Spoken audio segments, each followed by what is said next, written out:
It's December 27th, and I'm sitting here in the teens weather with snow and ice, and I've thought out my vehicle most of the way, but I can't afford to let it run and lose the gas.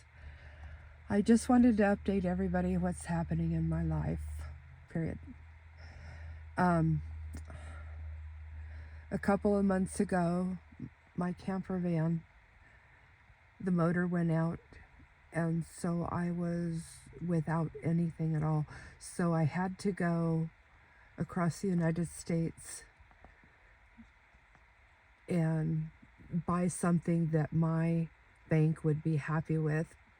They wouldn't let me buy a camper van type van, and I had to buy a minivan, and they wouldn't let me choose a cheaper one because the miles were higher, even though I was buying a Toyota and they last forever usually.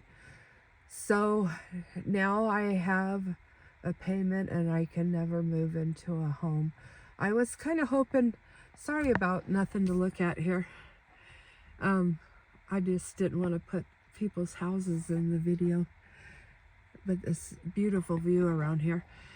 So I was hoping to buy a junky fixer-upper.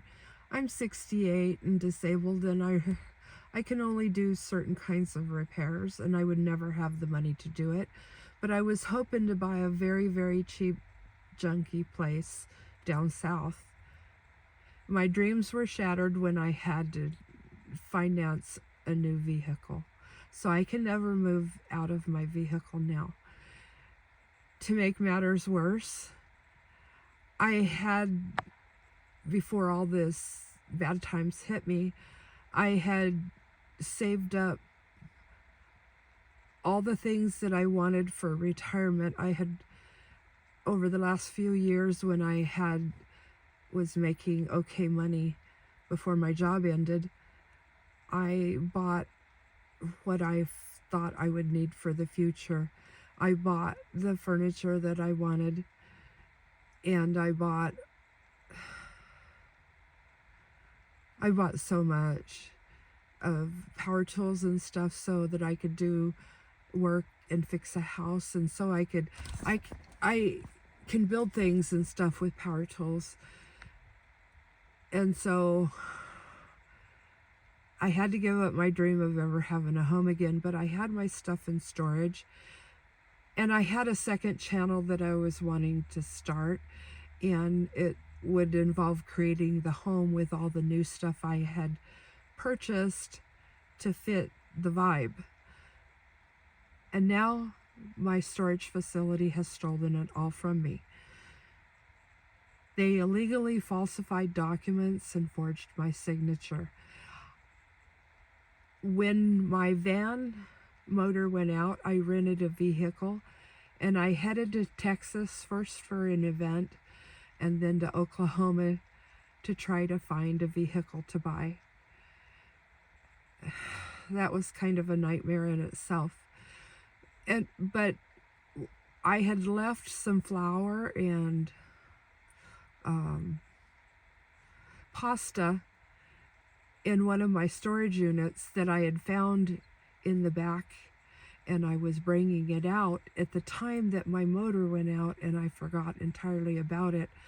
So somebody introduced mice into the storage unit that was climate controlled, and they came in and got in there. So my storage unit made up new leases that didn't exist and signed for me and evicted me because of what they said in that new 6-page lease. Who does that? Who makes a 6-page lease for storage units?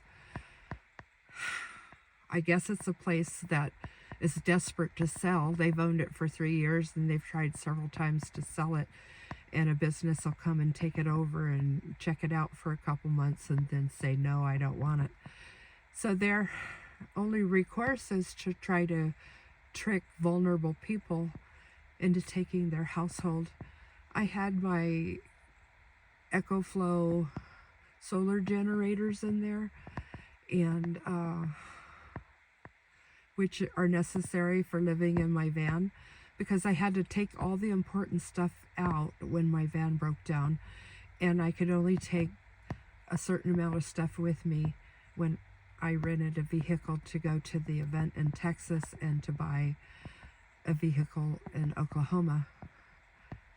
You just can't imagine how this has affected me. You just can't imagine.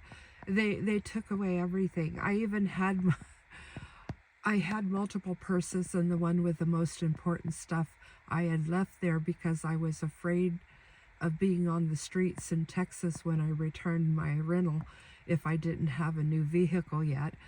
So I had to leave most of the stuff, and I only took a little bit with me, and I put it in a storage unit because I did end up on the street because of my rental. They wouldn't let me rent.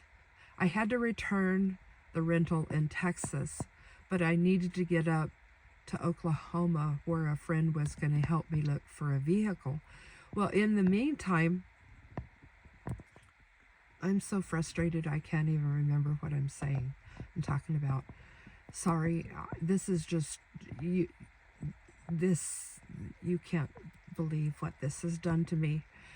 I rented a storage up there and took everything out that I had with me. Then I went back to Texas and returned my rental because I couldn't return it in Oklahoma because it would cost $1,000 more to do that. And they wouldn't let me rent a car there at the airport because I had a debit card. Even though the first vehicle that I had just returned, I had paid for with a debit card, the airport had a rule that I couldn't use a debit card.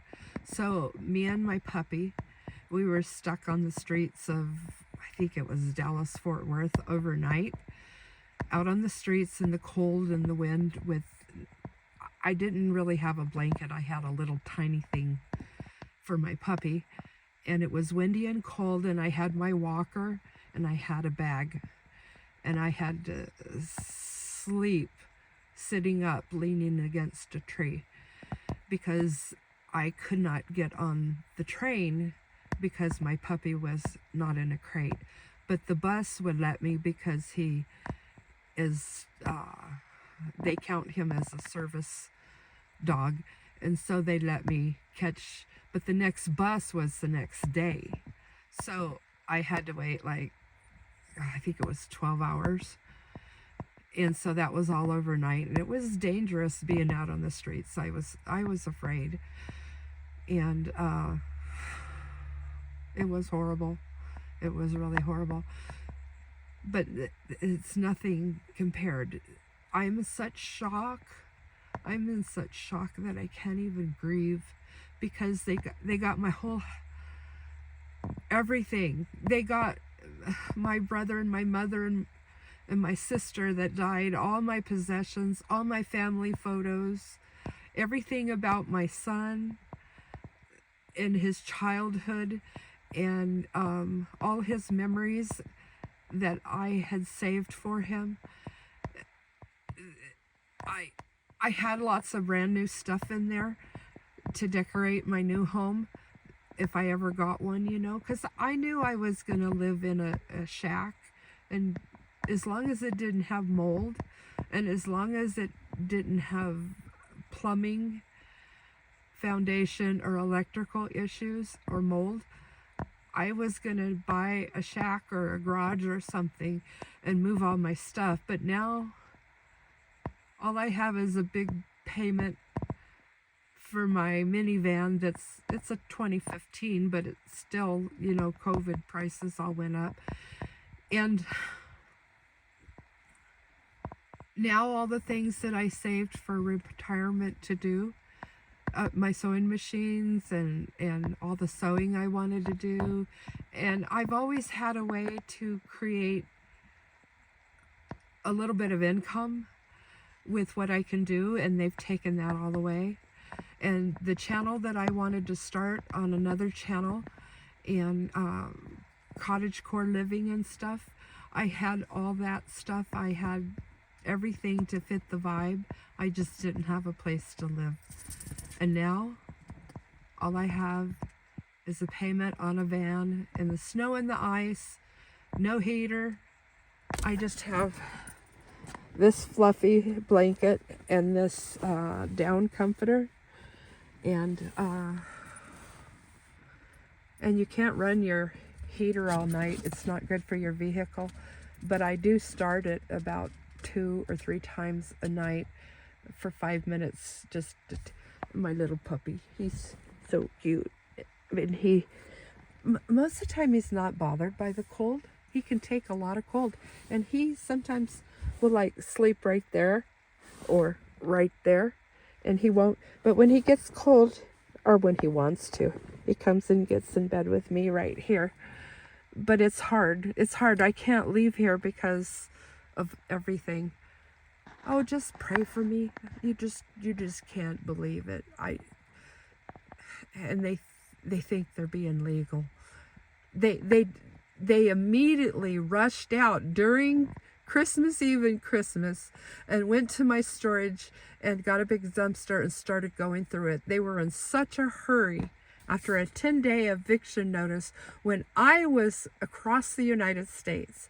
When I found out I was in Kansas, already on the way home, and I rushed and got here. I had 1 day left and there was nobody to help me. What strangers are going to go help you move storage units on the day before Christmas Eve when they're all shopping? Nobody. I couldn't do anything. I know this is a stupid and unedited video. I just had to tell you. I just can't believe I am in shock. Please pray for me.